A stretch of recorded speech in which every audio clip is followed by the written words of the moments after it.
चलो ठीक है, इसको देख लो पहले। ये एक्सरसाइज नोट छूट गया था ना तुम लोग को, बता देते हैं, है ना? दिख रहा, सब क्लियर दिख रहा है? चलो ठीक है, इंग्लिश बता तुम लोग, इसका क्या होता है? आर से? चलो ठीक है, इसके साथ पूछाएगा सिंगल आर, इसके साथ क्या आएगा? ए। चलो ठीक है, इसका इंग्लिश क्या होता है? के एस एच से कवर की इच्छा है ना, और ए से आकर, है ना? आर से र, यहाँ पर ए का मतलब है कि यहाँ पे अ छुपा हुआ है, ये सिंगल आ रहा है। जो भी व्यंजन वर्ण अगर सिंगल आता है उसके साथ हम ए लगाएंगे, क्योंकि वहां पे समझो अ छुपा हुआ है, ठीक है ना? R A K S H A क्या हो गया? अच्छा, है ना?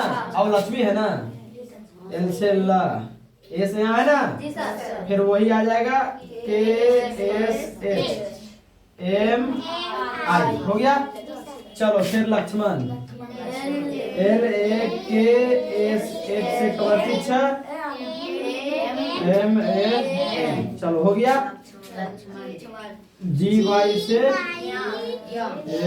है ना? चलो ठीक है, देखो एक चीज देखो, क्या हो गया? एल से ला, यहाँ पे आ छुपा हुआ है, जो सिंगल व्यंजन वर्ण आता है ना अकेले, उसके साथ आ साथ में रहता है, ठीक है? उसके बदले हम इंग्लिश क्या देते हैं? ए से आ होता है, के एस एच से कवर की छ, ये जो आधा छ दिया हुआ है, ठीक है? कवर की छ, एम से माँ, और आई से दीर्घिकार। और बताते हैं कि दीर्घिकार को कभी कभी डबल ई भी देते हैं और आई भी देते हैं ना। चलो ठीक, उसी तरह से L A K S H M A, Lakshman भी उसी तरह से है। फिर जी वाई से क्या होता है? ज्ञान, ए से आ कर दिया हुआ है, और एन से न, तो जी वाई ए एन, ज्ञान। एक्सरसाइज नो तुम लोग का कंप्लीट हो गया, बस ये 4 को बना लो, उसके बाद आगे सब बन जाएगा, कोई दिक्कत नहीं, है ना? जी वाई ए एन, ज्ञान। ज्ञान, हे प्रभु आनंद दाता, ज्ञान हमको दीजिए, शीघ्र सारी दुर्गणों को दूर हमसे कीजिए। अच्छा बताते हैं, वो टॉपिक है, देखो। और क्या कहता है कि ये जो लाइन था ना कि शीघ्र सारी दुर्गणों को दूर हमसे कीजिए, ये जो लाइन है, इस लाइन में पता चलता है शीघ्र का मतलब होता है जल्दी, है ना? हमारे अंदर दुर्गणों कहने का मतलब हमारे अंदर जो बुरी आदत है ना, उसको दूर कर दीजिए, है ना? और हमको एक सीधा साधा व्यक्ति और अच्छा बना दीजिए, भगवान से ये प्रार्थना कर रहे हैं, ठीक है? लेकिन दरअसल क्या, अच्छा एक बताओ, क्या कहता है लोग कि मतलब कि अगर कोई पाप कट जाता है, साथ गंगा नहाने जाता है, तो ये सब कहानी तुम लोग सुना है कि गंगा नदी में नहाने से, जो हमारी गंगा नदी है जिसको सच में पवित्र नदी माना जाता है, तो क्या उस गंगा नदी में नहाने से सुनते हैं कि तो पाप कट जाता है, बुरी आदत जो भी है निकल जाता है? ये बात सही है?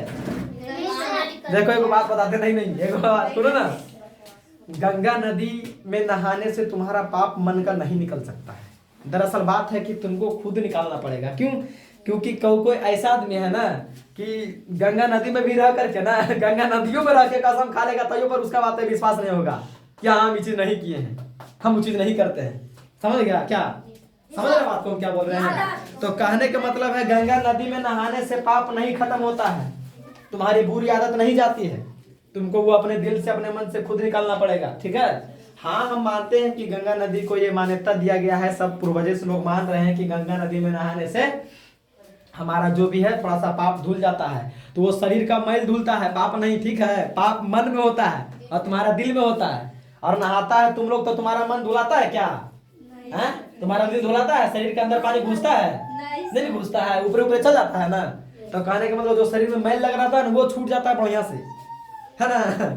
उसमें ढेर सारा जो वो क्या कहता है, सब जल क्या आता है ना, मुर्दा उर्दा दम नहा तब देवे में लगाओ बढ़िया से, दम पानी खुजली तुजली सब साफ हो जाएगा। समझा तुम लोग को? तो कहने का मतलब ये पाप जो होता है वो अपने मन से खुद निकालना पड़ेगा, गलत चीज को टालना पड़ेगा, सही चीज को अपनाना पड़ेगा, तभी जा करके कुछ होगा। गंगा नदी नहाने से कुछ नहीं होने वाला है, ठीक है? समझाए क्या? Yes sir. और कुछ पूछना तुम लोग को?